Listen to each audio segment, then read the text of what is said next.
This lecture will discuss about the static VA characteristics of a thyristor. This is a circuit diagram used for obtaining the characteristics. Here anode and cathode are connected across a main voltage source E through the load. Here load is connected in series with the anode terminal, and gate and cathode are connected across another voltage source called ES. So VA characteristics is nothing but the characteristic curve obtained between anode voltage and anode current. In VA characteristics, we have three modes of operation. First one is the reverse blocking mode, second one forward blocking mode, and third one forward conduction mode or on state. So first we will discuss reverse blocking mode. So in the reverse blocking mode, the device is reverse biased, that is anode is connected to the negative terminal and cathode is connected to the positive terminal. So as a result, the junctions J1 and J3 will be reverse biased and the junction J2 is forward biased. So if we keep on increasing the reverse voltage, then the current will start flowing through the device in the reverse direction.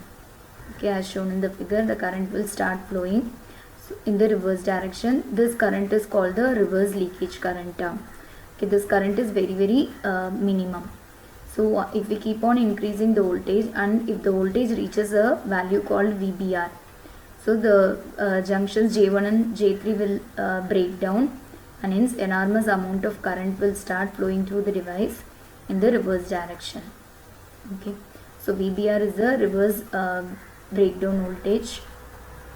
So this is the reverse blocking mode, and the current flowing through the device is called reverse leakage current. Okay, so next we'll see the forward blocking mode. So in the forward blocking mode, anode is given a positive supply and cathode is given a negative supply. Okay, so as a result, the junctions J1 and J3 will be forward biased and the junction J2 will be reverse biased. So if we increase this forward voltage, then the current will start flowing through the device in the forward direction. So if we keep on increasing the voltage, then the current will start flowing through the device called the forward leakage current. So when the voltage reaches VBO, VBO is the forward breakover voltage. Once this voltage is reached, the reverse bias junction J2 will break down, and as a result, the device will start conducting. Okay, heavy current will start flowing through the device, and the device is said to be in forward conduction state or on state. Okay, so the region in between O and M, so from O and M is defined as the forward blocking mode.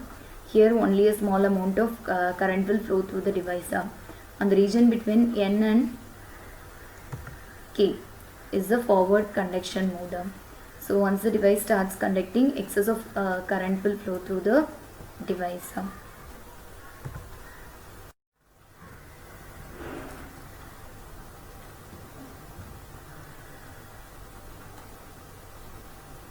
So now we are going to apply a voltage across the gate and cathode terminal, with gate terminal as positive. So already the device is forward biased. Okay, so if the gate current starts flowing, then it will inject more electrons into the junction J2, and the reverse biased junction J2 will break down at a voltage which is very lesser than the forward breakover voltage. So now suppose Ig3 is the current flowing through the device. So the device breakdown will occur at VBO1. So this VBO1 is very much lesser than VBO. Okay, so the device will start conducting. So now for next, if we increase the gate current further, okay, suppose the gate current is increased from Ig3 to Ig2, then the breakdown occurs at a voltage which is lesser than VBO1. So that is at VBO2.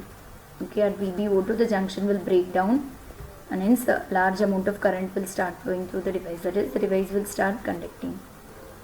So if we further increase the gate current to Ig1, again the breakover occurs at much lesser voltage VBO3. Okay, the device will start conducting.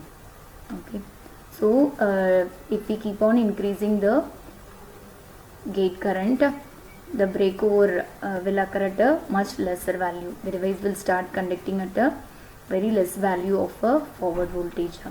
Okay, so in this case Ig3 is lesser than Ig2 and Ig2 is lesser than Ig1.